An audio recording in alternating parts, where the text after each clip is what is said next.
Hey. It's very bright out here. Hello, everybody. Thank you for coming to our session. My name is Dean Takahashi. I'm the lead writer for GamesBeat and VentureBeat. Took me 24 hours to get here from California, but that was 2 days ago, so I'm wide awake right now, I guess. I'm very happy to introduce you to Angie Smets, who's the executive producer at Guerrilla Games in Amsterdam. And she was executive producer on Horizon Zero Dawn. And I'm sure you've all heard of this game. So the game debuted in February of 2017, and it sold more than 7.6 million copies in its first year. The PlayStation 4 exclusive has a Metacritic score of 89, and its inspiring female lead character, Aloy, has something like 250 active cosplayers right now, right? More than a year and a half after launch, right? So if you haven't played it yet, you should realize just how huge the world is. I played it for dozens of hours. I don't remember exactly how many hours I played. When I finished the campaign, I was about 32% done with the post-apocalyptic world. So we're going to talk about that, but Angie, have you please introduce yourself and talk about your career? Yeah, I'm Angie. Good morning, everybody. I was hoping that a lot of you would show up, but after the party last night, I wasn't sure, but it's looking great. Mm-hmm. And thank you for inviting me. It's my first time at Gamelab.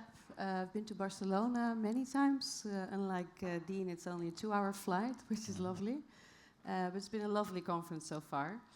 So, as Dean is saying, I'm the executive producer at Guerrilla Games. It basically means that I'm responsible for delivering all of our games. And I'm also part of our management team, in which we try to really build and maintain a really nice working environment back home in Amsterdam. So, yeah, you said something about the cosplayers. How did you also just get to where you are in how the I got company here. too? Yeah, I do get that. Okay. I get it a lot. Yeah. And so back in the days when I was going to, let's say, high school, there was no such thing as game universities or educational programs where you could become a game designer or a game programmer. But I always grew up playing games, so I started playing games probably when I was 8 with my mom. We had one of those Pong machines, and I loved it, and she would always get it out of the closet whenever there was like a rainy Sunday afternoon, and I would play with my sister and my mom, and we would play Pong. And I think for a long time I thought that was the only game that existed, because that was the only game we had. Mm-hmm. But my mom also really is into gaming, so I got lucky and she got me a Philips G7 video pack. I'm not sure if you're familiar with those. I loved it. It had multiple games. That by itself was excellent. It had color. It had better animation. So I've always grown up gaming on a console platform, and then I figured I wanted to become an industrial engineer, because I liked the idea of making products that people would use, and then I specialized in human-computer interaction, which at least got a little bit closer to the, let's say, digital side of things. I then started my career as a designer for, let's say, multimedia production. So back in the days, you had CDI, CD-ROM, but yeah, as a designer, I think you were really limited by what the technology could do. Sometimes you were lucky if you could do something at 6 frames per second for an animation, for instance. And then I think it was about 16 years ago that a friend of mine, Michiel, who's the technical director at Guerrilla Games, we had the same mother company at the time. He said, Angie, you need to come and help us. We have something super excited. We signed an exclusivity deal with Sony PlayStation for a PlayStation 2 game. So at the word PlayStation 2, I think I was already sold, because that was at the time such a powerful machine. So I was already thinking about the cool stuff you could do with it. So that's how I joined Guerrilla Games. And yeah, Killzone 1 was a very challenging project. I think mainly because we we had so little experience. Looking back at it, I think it's still sort of a miracle that we ever got to ship that game. So picture 20 young people who had never done any, we never shipped a console game. And I think we were a bit naive, maybe also arrogant. And we thought, well, you know, what could go wrong? We're just gonna make a PlayStation 2 game. Other people are doing it, so why couldn't we do it?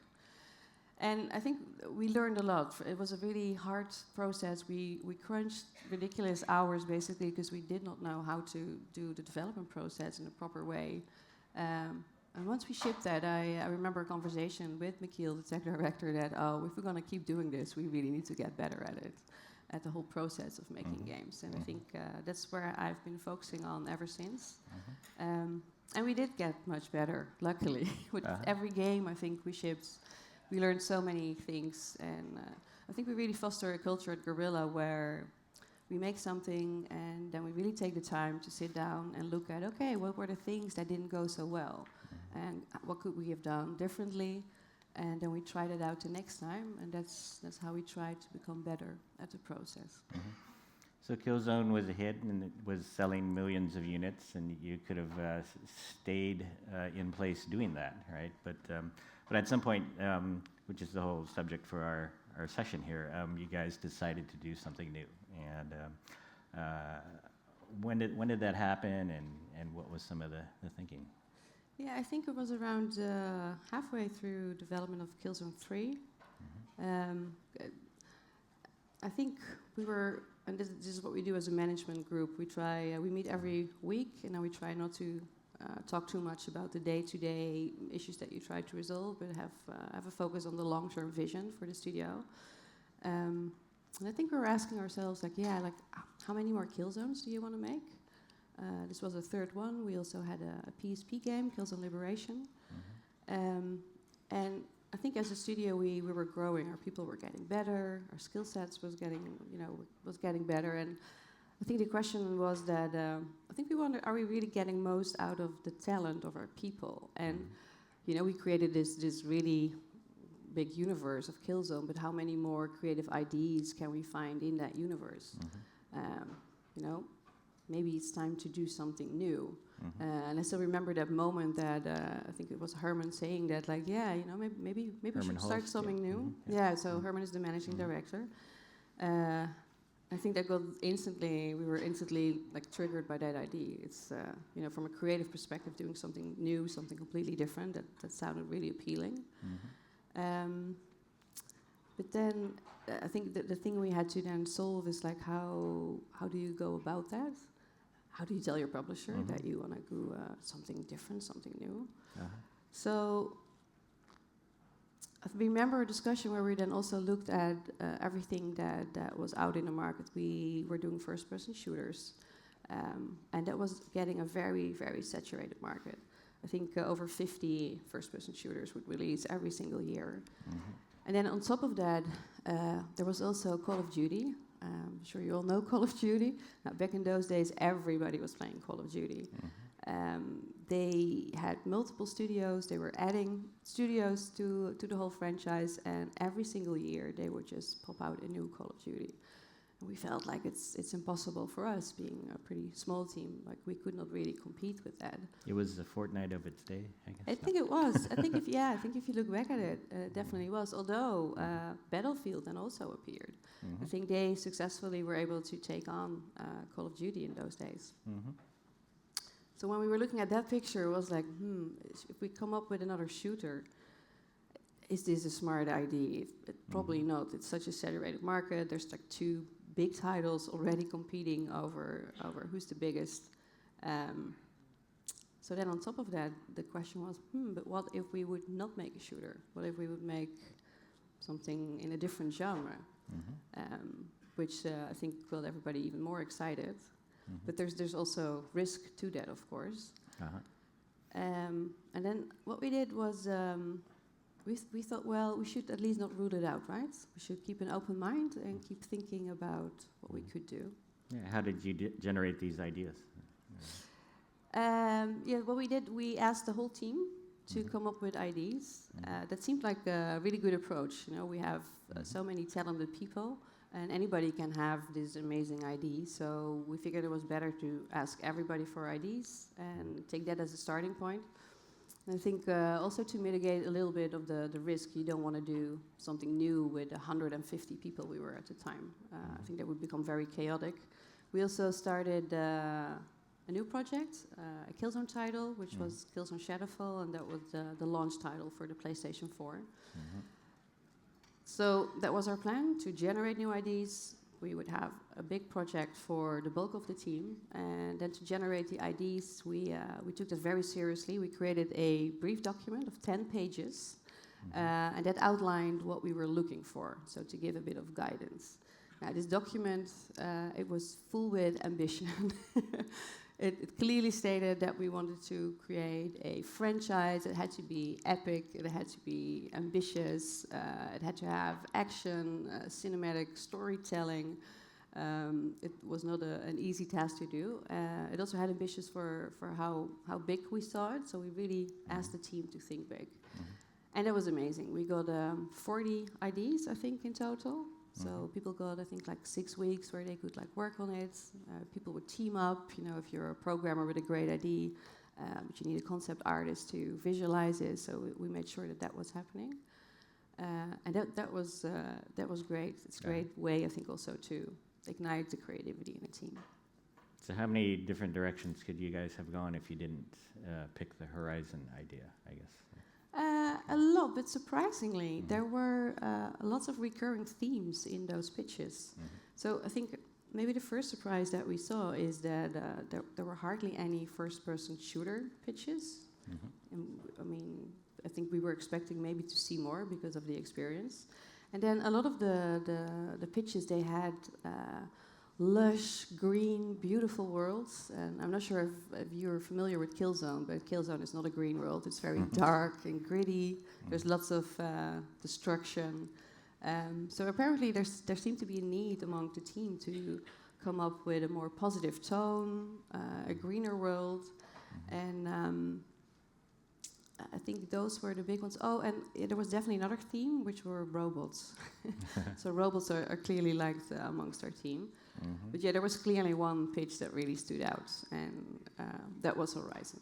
And I still remember it was an ID from JB, our art director, and he made this movie. He sort of took scenes from different types of Hollywood movies and created like we call it a riptomatic. And I still remember getting like goosebumps looking at it. There was really something special in there. So somewhere along the line, you combine the idea of the robots with dinosaurs, and this seemed like a great idea, right? Robot dinosaurs. Robo dinosaurs. Yeah.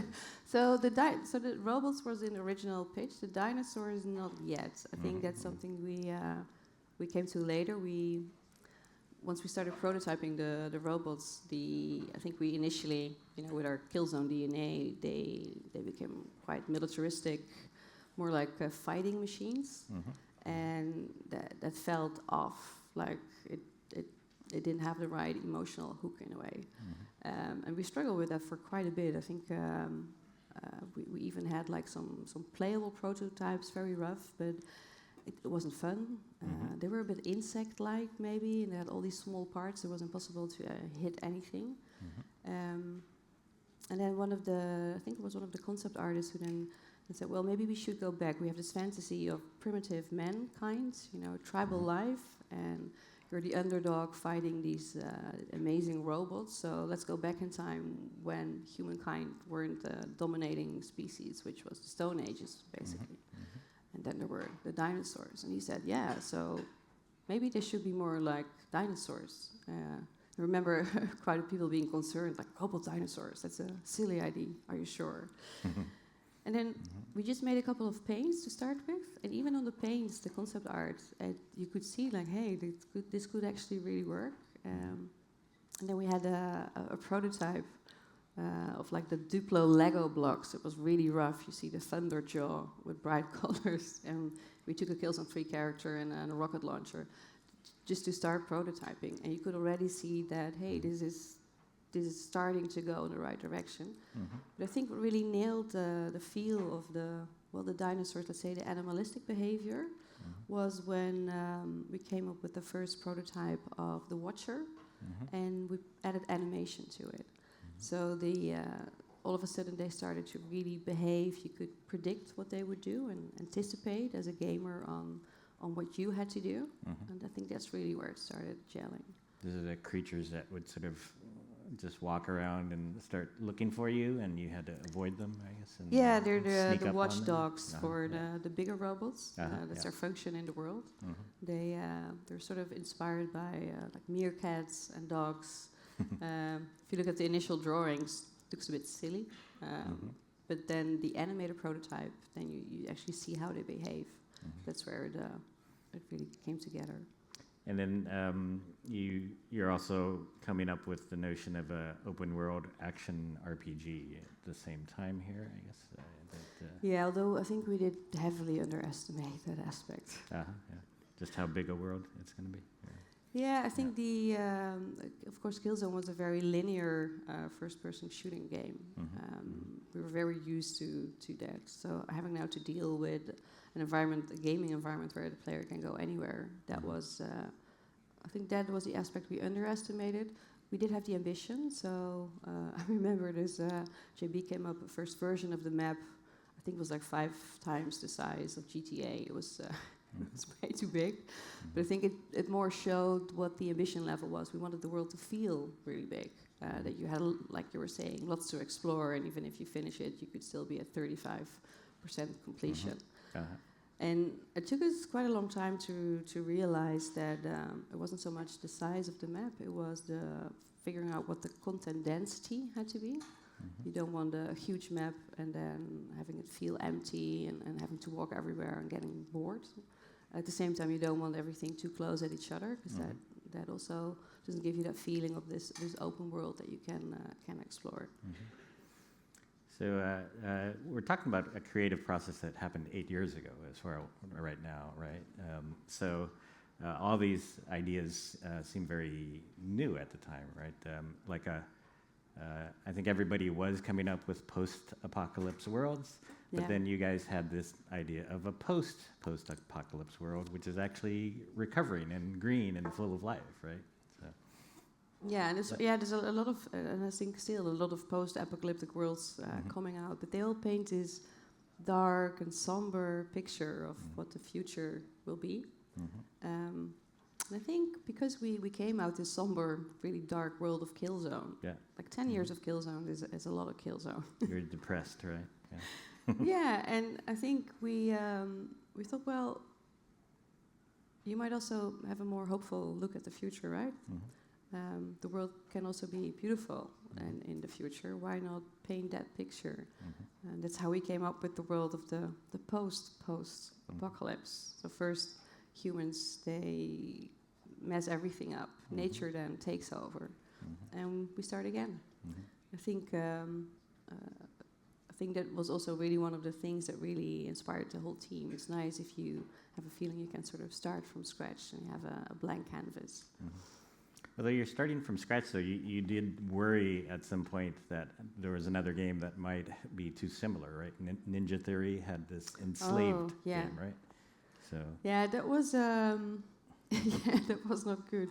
But this was really early on, so I think we just had the round of pitches done. Everybody was excited about this Horizon pitch, and I remember getting a text message from JB, the art director, full with cursing words that I won't repeat here, and it had a link to some concept art that they had used to announce their game, Enslaved.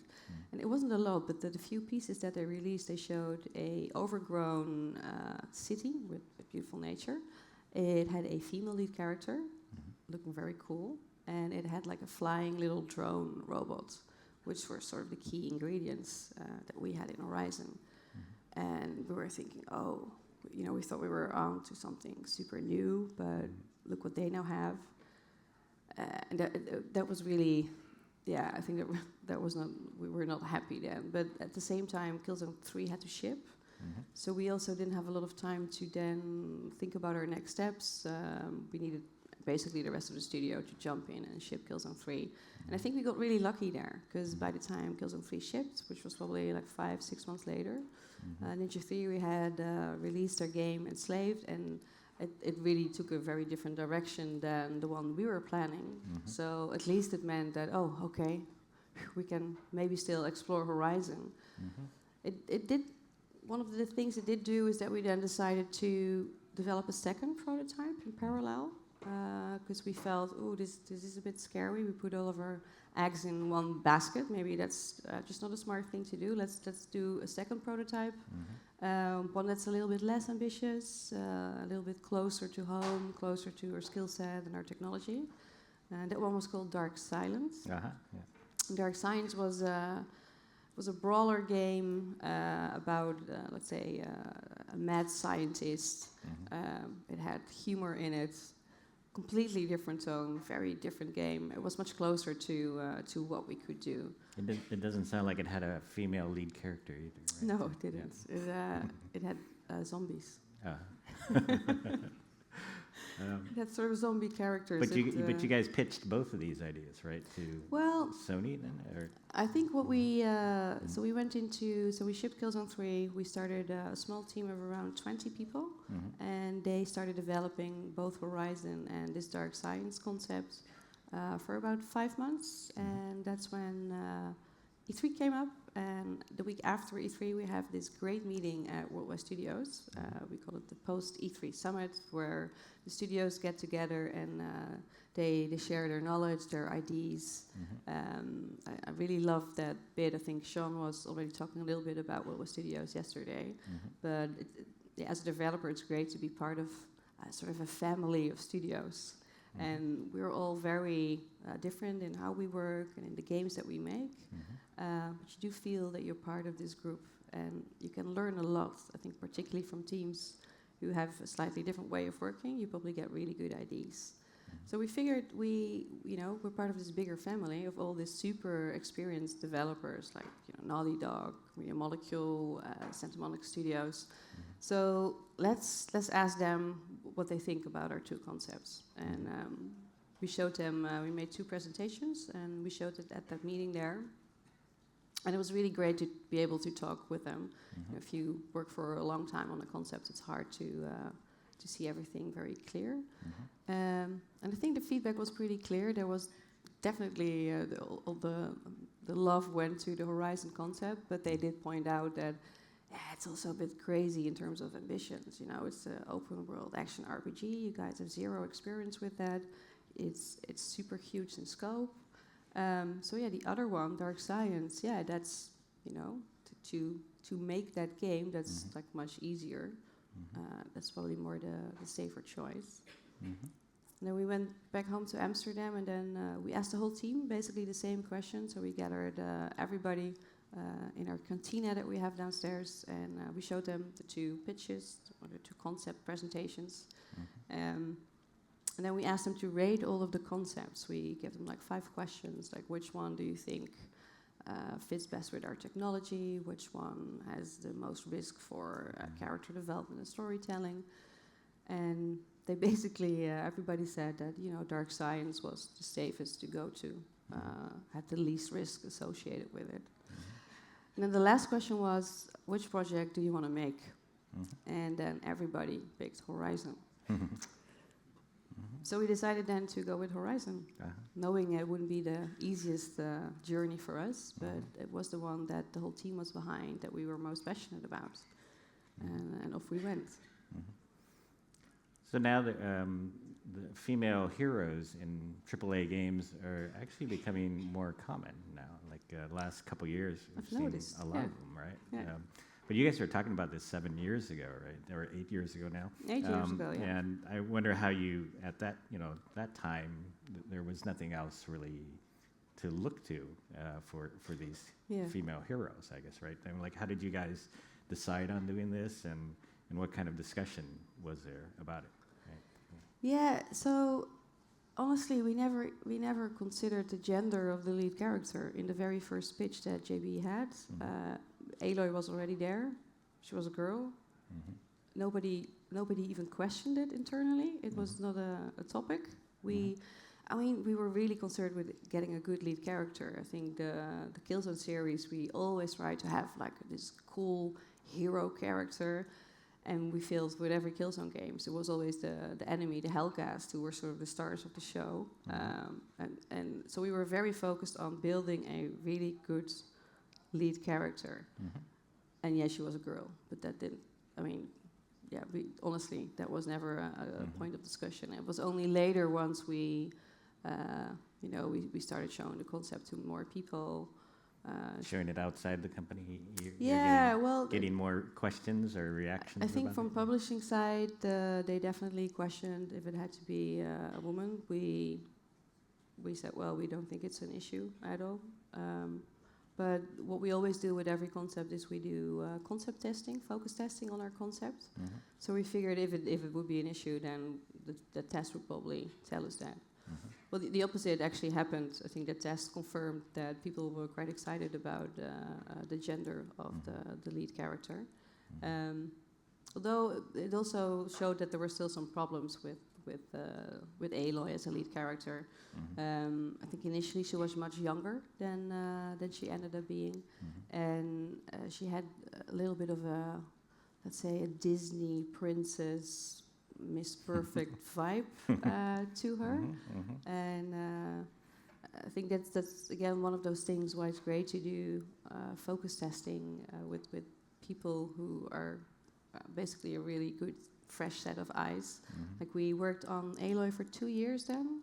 We iterated endlessly, the hair, the outfit, and then I remember watching a video of that one of the focus tests where somebody was pointing that out, like, yeah, but I think it's really great, like, she looks like a strong character, and it's great that she's a female, but how realistic is it for such a young girl who's looking so perfect to take on robot dinosaurs? And we're like, yeah, that's a good point. We need to fix that. Made her a little older. So we made her older, a bit tougher, a bit wilder. We also changed the voice, so we got Ashley Birch, who's the brilliant VO actress. I think she really also adds the character to Aloy. And it was nice. We got in some freelance concept artists also, because our own concept art team, they iterated for so long. They were like, oh yeah, can we also get some fresh perspectives on that? And then I think one of the concept artists just really nailed her in terms of style.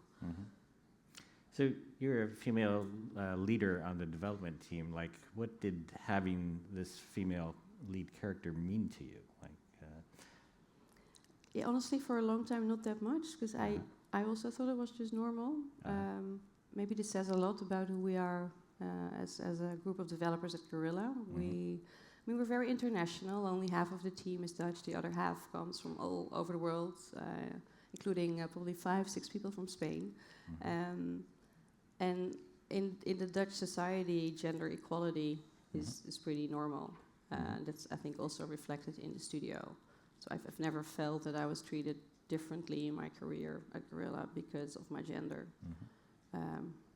And I think it was more once I became more senior, started speaking to other female developers, that I became aware of a lot of the struggles that still do exist there. So I feel very lucky to have never had that. So I think as the project progressed, and I think particularly after we announced the game, to see the love for Aloy, I think that really touched me. And I was of course hoping for that the response on the announce would be great, but to see so many people really rallying behind Aloy. I think after 2 days we saw the first cosplayers already putting everything together, and that was. It was really heartwarming, yeah. It still is, actually. It never goes away, I guess. Well, it seemed like I don't know, innovation in the game industry to have this, right? And, yeah, how silly is that, right? And she was actually covered up, right? She didn't have a lot of exposed body parts here. Yeah, and, but that's, if you go back to our Killzone games, I think that really ties into our design philosophy. We don't objectify characters, male or female.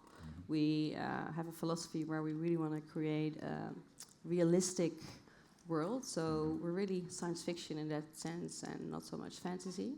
So everything needs to look as if it could have really been built. So you see that in all the outfits of the tribes that are in Horizon. we really actually researched first how. We spoke to anthropologists. This was also fun, just to really learn a bit more, like what defines a tribe. And it's all about resources. They will make their clothing from the resources that they have access to. So we looked, for instance, for Aloy's character. They live in this valley. They have a certain type of wood. There's a certain type of smaller animals that live there. So you see all those materials coming back in their clothing. They're not very advanced, so they use, they wouldn't use very advanced ways of producing textile, but like very basic knitting is something they could do. And then other tribes are more advanced. They have more refined textiles. There's one tribe who knows how to use metal, so you see metal objects also coming back in their costumes.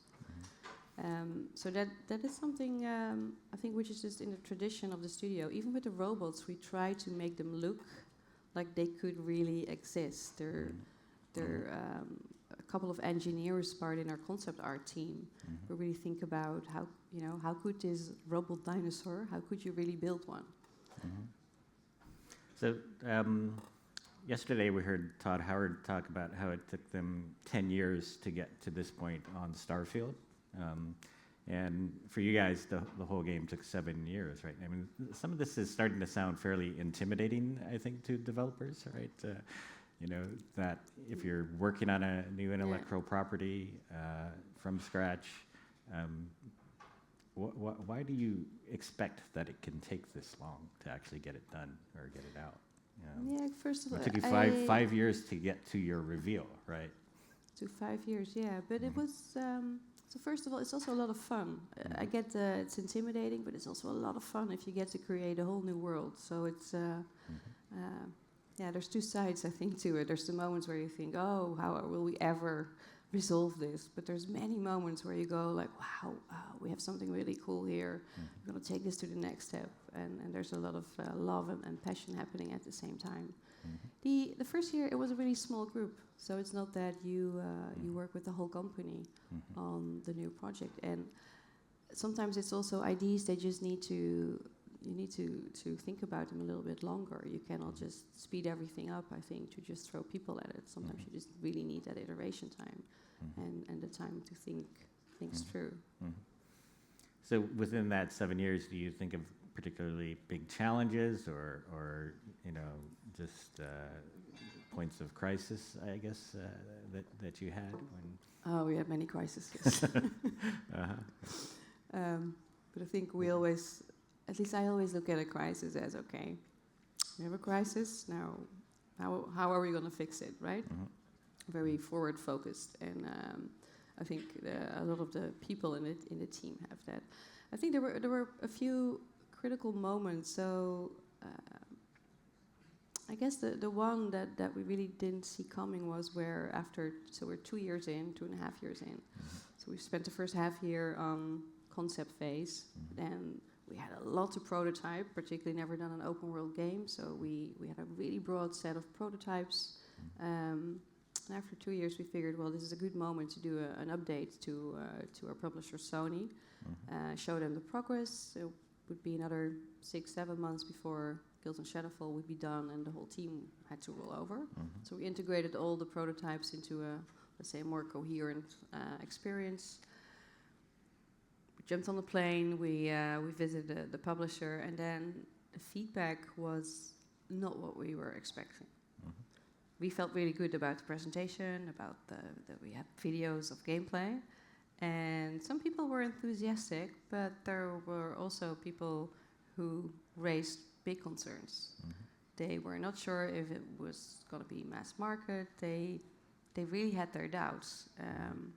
So we went back and thinking, like, of course, there's always the day where you're just disappointed because you're working on this beautiful thing and the love isn't shared by everybody. But I think after that day, we also had to be honest to ourselves and say, well, apparently, we really believe in this concept, but where we are right now does not communicate the vision that we have for it. The concept isn't really selling itself well enough. So we see things in it that others don't. So we we need to get more eyes on it. So we got more external eyes on it, which we did with the focus test. And that was brilliant because it really, for instance, it showed the problem with the lead character. We did not see that ourselves anymore, that she was too perfect princess, too young. There was also an issue with the world. People, they love the idea of these robot dinosaurs, the beautiful nature. They didn't get the backstory. They were like, but and why are the robots dangerous? That was the other point they just didn't get. And then the gameplay that we showed, there was combat gameplay.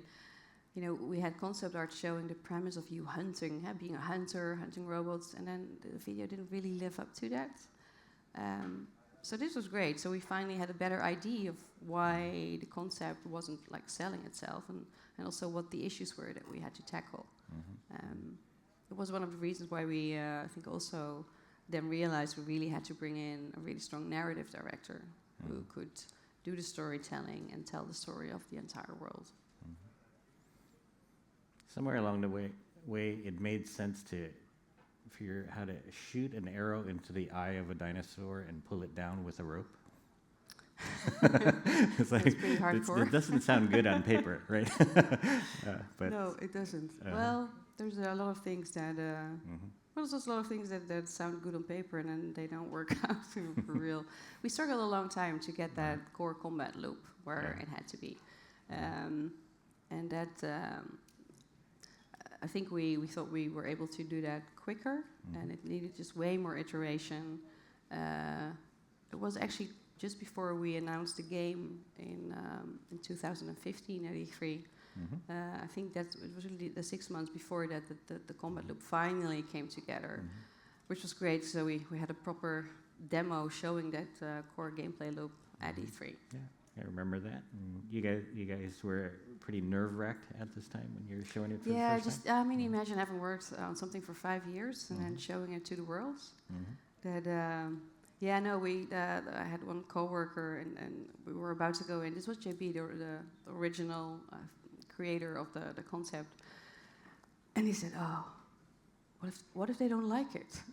And I was like, "Nah, they will like it." We'd shown also the trailer that we produced to quite a bit of people already. I said, "Why would they not like it?" And he said, "Well, maybe they'll think it's silly, you know, robot dinosaurs." But yeah, what are you gonna do 30 minutes before the show starts? So I was like, "Well, we'll find out." And I think that was a magical moment. Like Herman, our managing director, he went on stage. He said a couple of lines about, you know, this is the next thing from Guerrilla. And then we had the trailer, pretty long one, 5 minutes, and afterwards, like there was a huge applause, and I got all emotional. It was beautiful. And then just to read, I think I stayed up really late, just reading all the responses on the internet. That was a good moment. The internet was kind to you, right? They were very kind to us, and so was the media too. So we also had that core combat demo in a behind-the-scenes booth at E3. And they liked it. I think I also remember they were still, they said, "Oh, this is super exciting. We're really excited about Guerrilla's next thing, but let's see if they can pull it off." So there was still that angle to it. So at Sony, were they asking you guys how to do this in 3 years or 4 years? Or? No.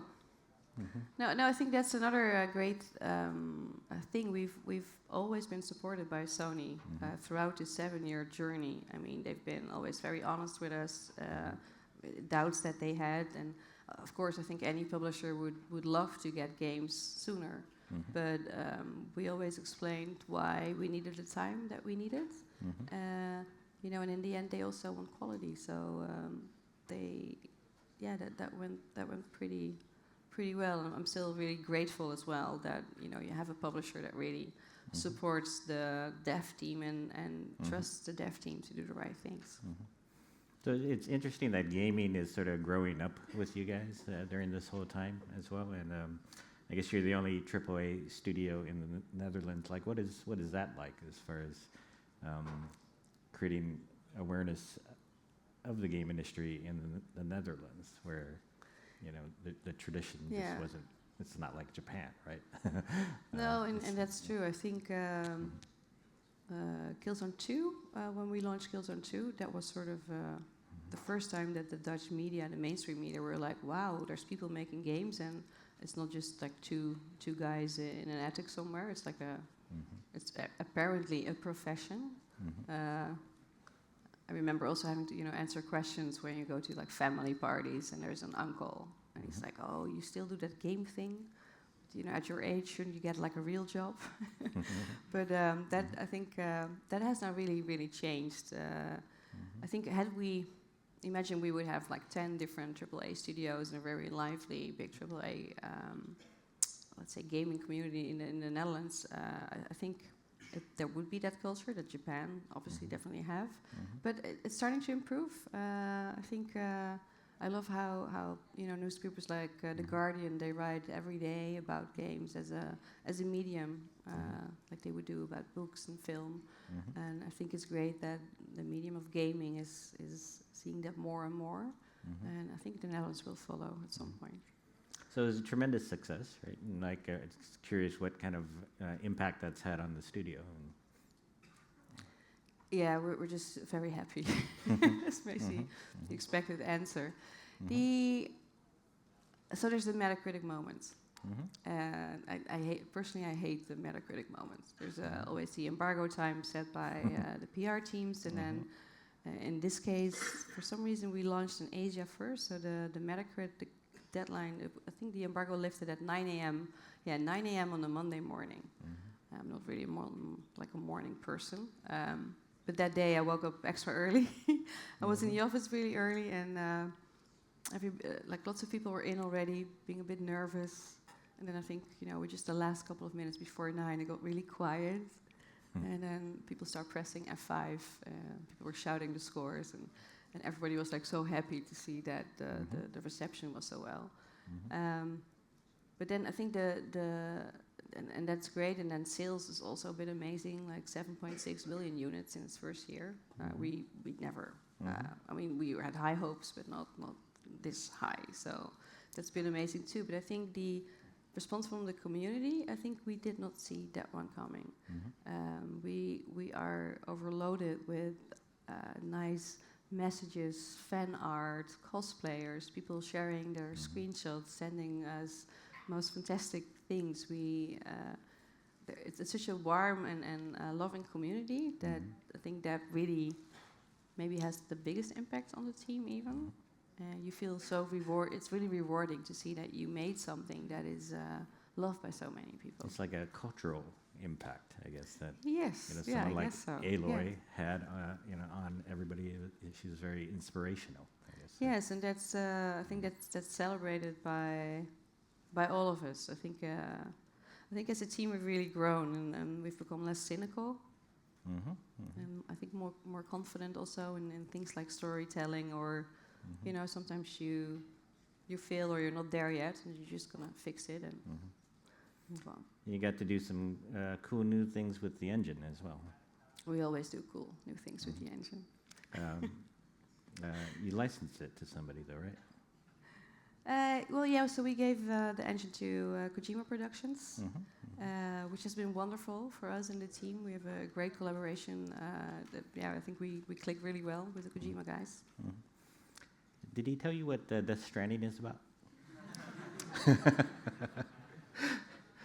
But this was a very elaborate process. Who wants to know?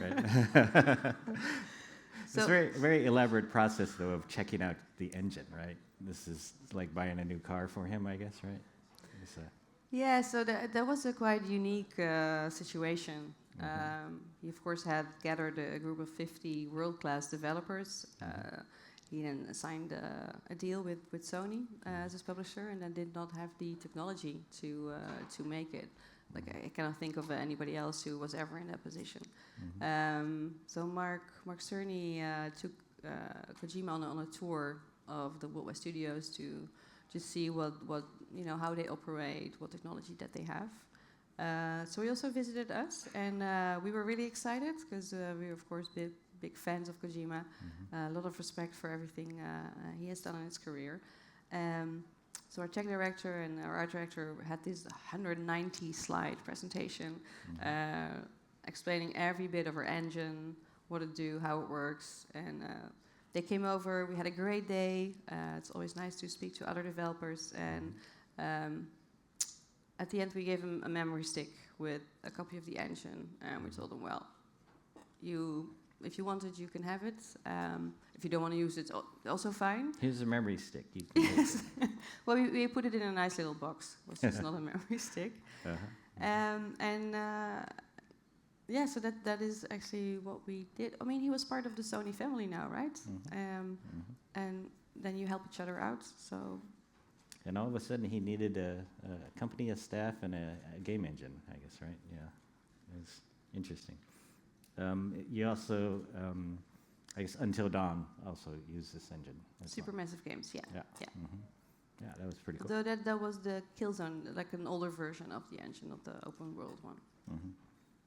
So in some ways, I guess, that 7 years of investment is paying off in some unexpected ways, I guess. Right? So. Yeah, well, you don't expect to share your engine with another team, I guess. No, but I think the 7 years paid off in first of all a great game. I think that's and I think it paid off in us becoming again better in our development process. I think the engine, I mean, that was a lot of work. Like our engine was really tailored for linear first-person shooter games. It was not tailored to do open world action RPGs. And I think we first started to work more on the low-level systems, make sure it could actually stream, which is hugely important. But there's a whole tools layer on top of that too. And that also took a lot of time to get the tools to a place where they had to be. In that respect, it was really lovely to do the Frozen Wilds, our DLC expansion, because the tools were ready at that point, and we had a very happy team because they see all the fans sending us all these lovely things, people enjoying the game. The tools are ready, adding a beautiful bit to the map of Horizon. That was a super nice period. Yeah. Well, I think it's very interesting that you guys thought about these things 8 years ago. And you came out being so trendy when you actually came out, right? You had a female lead character, you had a bow, I think you had some grappling going on. It's like all these things that are cool in games in the last couple of years. You guys had it, right? It was lucky guesses, or I don't have the recipe for it. I think there is that thing with creative people that you have a certain gut feel, and you pick up on zeitgeist elements. So yeah, that. Oh, that's good. So there, how many people have played the game, and how many people finished it and know the ending? It's a year and a half later, so there's some spoilers we could kind of talk about, right?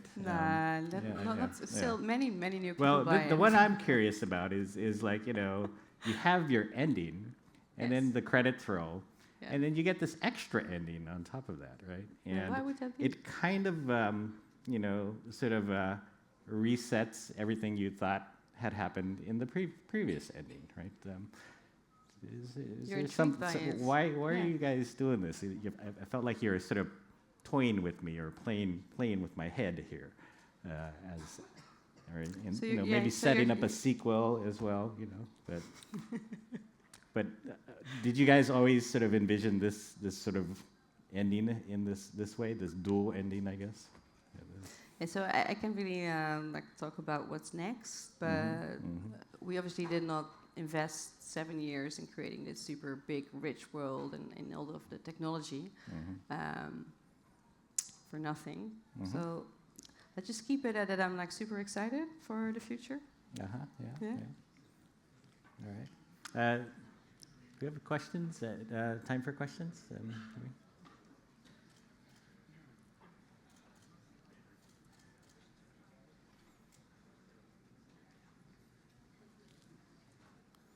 Sorry. Go ahead.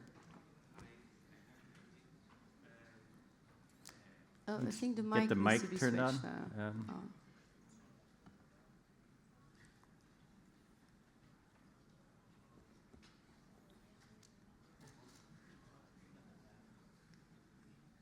Can we get our microphone in the audience turned on?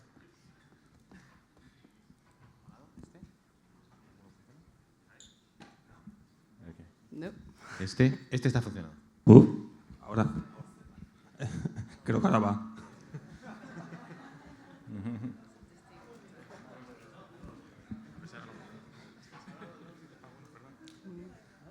Hi.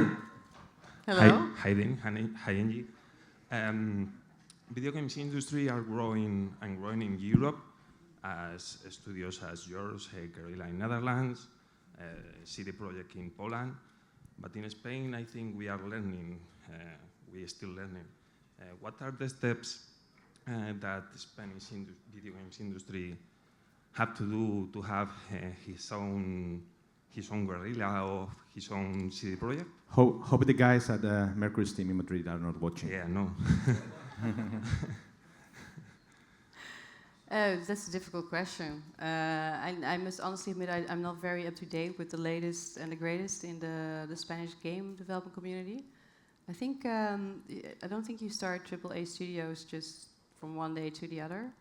I think if you have a team, you believe in what you're doing, just take it step by step and make sure you keep your long-term goal, if that is to become a AAA studio, keep that in mind. And, just keep going. Spain's creating a lot of game development jobs. That's one of the steps Yeah, for sure. yeah. Mm-hmm. Up there. Yeah. Hi. Thanks for coming here. I would like to ask you, in such a long period of time development, if you suffer from slowdowns from the team, like sometimes you may lose motivation, your team is not sure what is doing, and what can you do to solve these situations and come up with renovated energy until the end of the project? Yeah, and I think that's something you probably see in any game project. At least all of our game projects had periods where motivation isn't very high. Particularly, if you hit a couple of hurdles and they're really hard to fix them, and there may be just a few too many, then it's hard. What I tend to do, or maybe I think something that could work for everybody, is if you go back maybe a couple of months or maybe you go back a year and take some of the prototypes you had then or videos that you had then, just to show people like, look, we are making progress. There's some problems that we need to resolve right now, but we've definitely come a long way already, and try to let them see the good things that they've done already. For us at Guerrilla, I think the year before we announced at E3, I think that was probably the toughest one in terms of motivation. We did the big focus test that really identified a couple of big problems, and then we were motivated to go fix them, and then fixing them, that was pretty hard to fix them. It was not as easy as we were hoping. And then I think there's also knowing that you need to at some point show it to the world, but you want to show your best work. And then having a great response after you announce a game, I think that's always the best thing to motivate any team. But that's you probably need the motivation before that already. So I think looking back at all the good things you've already done, maybe that's the only tip I have for you. Thank you very much. There's another question here. Yeah. No. Who's got the mic? Whoever got the mic can speak now. Yeah. Go ahead. Yeah, your mic's not working? Or? Yeah, now it's working. Yeah. Take this one. I guess we'll go to him first and then get the mic that works back to you. So over here now? Oh, he's got it now. Okay. All right, go ahead. Since the game been in development for so long, I mean, it's almost a decade, were there very big changes in the way the game worked or the gameplay function or the way you envisioned the game that shift from one perspective to another that really made a big difference? I mean, you mentioned already that first there were evil robots and then it was evil dinosaur robots. Well, not evil. But were there other gameplay-related or story-related changes that really made an impact? Oh, definitely. Many of them. And although usually they go a little bit in more iterative fashion, like for instance, with the robots, we started with the idea of dinosaurs, and then we saw that going animalistic was at least the right direction, and then we say, well, if we want to go animalistic, you also need to create an animal ecology of robots. So that's how it sort of then evolves. So at the end, you have a robot ecology. Robot animals with different functions. And in the beginning, we had more, let's say, war robots or fighting robots. So that's, if you look at the two next to each other, that's a big difference. But the iteration goes in steps. But we had other big ones, like the first 3 years of development, Aloy had a horse. She was riding on a horse. She did not mount robots, animals. She had a horse, and that was something how we started out with. It looked cool. We put a lot of time in it. You need to figure out the AI of the horse. The traversal needs to be real smooth. And then the new narrative director came in, Gonzalez, and he was really looking at the world that we were trying to create. And he said, well, we need to make Aloy more special, right? She's the one special character. And the robots, they need to become more dangerous, so they cannot be domesticated robots anymore. So what he proposed is to get rid of all the big animals in the world. So all the horses had to go, and then Aloy would get the focus device, and then she could hack, as the only person in this world, she could hack a robot and mount it. And that would make her special. So this, I think, is probably one of the biggest changes that we did in terms of world building, and even also, the huge impact it had on gameplay. This one was a bit more abrupt. It also, not everybody agreed in the beginning. The narrative director started saying, "But all the big animals, they need to go." And if you've been working on, let's say you're an AI programmer, and you've been working on the horse for a couple of years, you don't want to get rid of it. So. That's probably a good example of one of the bigger changes that we made. Was an artificial intelligence always the bad guy? Like an AI? Yes, I know. So the story really, the first years, the story, I think, was all over the place. And I think, when John came, he really was able to build a cohesive world and explain everything as well in that story. But I think the AI, that might actually it's another timely, trendy villain as well, yes, right? But Did you guys get an advanced look at Westworld or something? Or, no, we didn't. Yeah. Unfortunately. Yeah. Are there more questions? Hi. Oh, yeah. Speaking about the learning curve, could you give us any more tips and tricks about this process you had to go through? I mean, you mentioned the lots of prototypes you did, the consulting with other studies, but how else could you advise us when we are going through a new genre or a new mechanic, especially talking about a team in which everybody has to take the role of learning, and there is not a teacher, let's say like that, who takes that lead on, hey, I found this material, let's learn about this. How is that process of learning? You mean learning the development process? No, for example, in this case in which you had to explore these new open world mechanics and genres, etc. How can you make that process easier? How can you make it easier? Well, I think. So what we did is that we thought, okay, let's start very broad, and rather than take each prototype to something that would be so polished that you could almost release it, let's just go broader and prototype a lot of high-level concepts, and then start narrowing it down from there. So I think the good thing is that you become better at doing those quick prototypes because you do just more of them.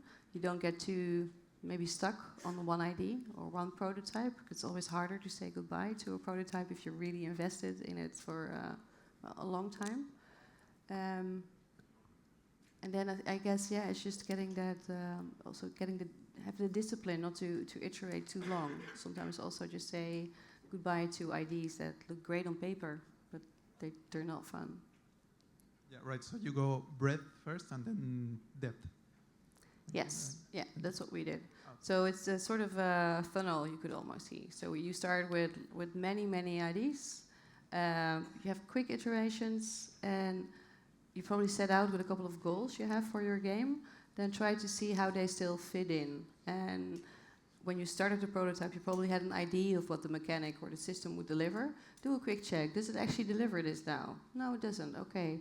Do I see a solution for it or not? Yes or no? And try to just try to narrow it down like that. And you need to be brutally honest to yourself as well. There's a difference to something working versus you wanting it to work. And that's, I think we all know the feeling, where you want something to work and be great, but yeah, if you look at it honestly, it simply isn't. That's great, thanks. Hello. So your game was... hi. I was looking for you. There you are. Okay. So your game was released at the same time as another very popular open world game that was The Legend of Zelda. Yes. So did its announcement and its development affect your development and your vision on your game in any way? Or did you consider it as a No, they competitor? announced Zelda so late. I think we were really surprised. They announced it very late, and then and it shipped. Yeah, I think 10 days after we did, something like that. No, I think that was all announced so late that I'm not sure if you even wanted to react to it, but it would not even have the time to do that. No. It was. We were a bit wondering, like, if it would have a big impact on maybe our sales, or. But yeah, there wasn't really anything we could do about it at that point anymore. Thank you.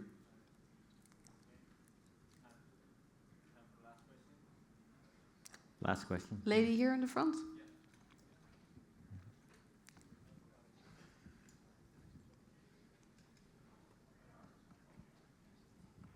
Hello, thank you. I want to ask you something out of Horizon. I know you started a relationship with Kojima Productions. Mm-hmm. They are using your graphic engine for Death Stranding. Yes. So I want to know how is it going, and if you are thinking in strong relation in the future. Yeah, so working together with Kojima is a lot of fun.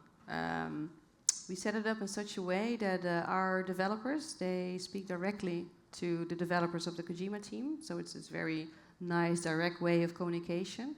Now, there's of course the language barrier, but we have 2 dedicated full-time translators. They translate all of the communication. So the people really work together, even though we're on different sides of the world. It's really nice to have found a group of, let's say, like-minded game developers. So it's very inspirational for everybody. Thank you.